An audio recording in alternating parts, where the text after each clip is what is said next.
সুপ্রিয় দর্শক, আসসালামু আলাইকুম। সবাই আশা করি ভালো আছেন, সুস্থ আছেন। আপনারা জানেন দীর্ঘ 7 থেকে 8 বছর ধরে সিলেট 24 আসলে কাজ করে আসছে, সত্যের তথ্যে নিউজ দিয়ে থাকে, আপনারা সবাই জানেন। কিন্তু ইদানিং দেখতে পারতেছি কিছু সংখ্যক মানুষ আমার বিরুদ্ধে লেগে গেছে, এমনকি আমার পেজের বিরুদ্ধে।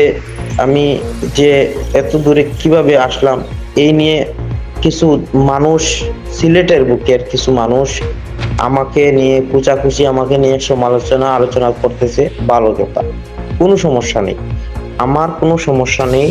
বাট আমি আপনাদেরকে সাধারণ জনগণের কাছে এটা বলতে চাচ্ছি, আমি কোন ধরনের অন্যায় করে থাকলে আপনারা সেইটা আমাকে ধরিয়ে দেবেন, সমস্যা নাই, আমি এটা পরিবর্তন করব ইনশাআল্লাহ।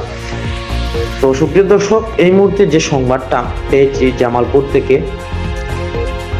সেটা হচ্ছে বিএনপির 43তম প্রতিষ্ঠা বার্ষিকী অনুষ্ঠানে বক্তব্য রাখেন বিএনপির জাতীয় নির্বাহী কমিটির সহ সাংগঠনিক সম্পাদক ও জামালপুর জেলা বিএনপির সাধারণ সম্পাদক অ্যাডভোকেট শাহ মোহাম্মদ ওয়ারেস আলী মামুন।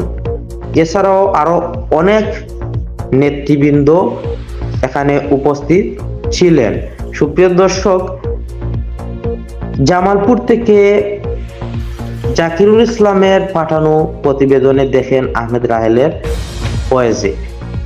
Sylhet 24 crime reporter. ধন্যবাদ সবাইকে।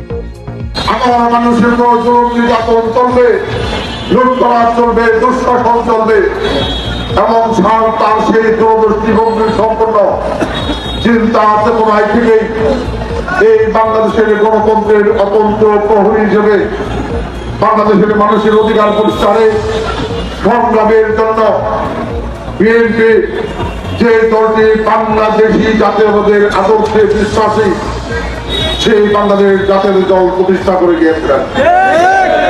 আজকে সেই ঐতিহাসিক দিন।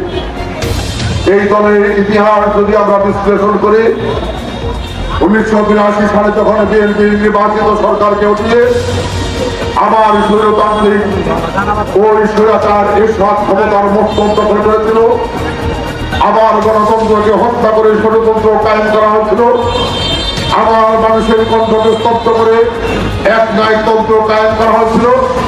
সেই সময় এই দেশের অবিসংবাদিত নেত্রী, যিনি গৃহিণী ছিলেন, সেই বেগম খালেদা জিয়া গৃহিণী থেকে বেরিয়ে এসে দীর্ঘ 8টি বছর এই দেশের মানুষের মুক্তির সংগ্রামের নেতৃত্ব দিয়েছেন।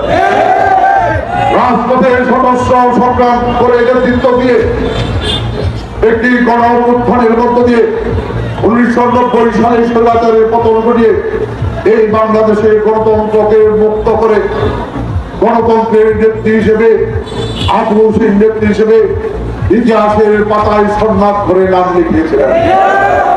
আমরা দেখেছি সেই 83 সাল থেকে 90 সালের আন্দোলনে পতিত স্বৈরাচার আওয়ামী লীগের সভানেত্রী শেখ হাসিনা, যিনি 1983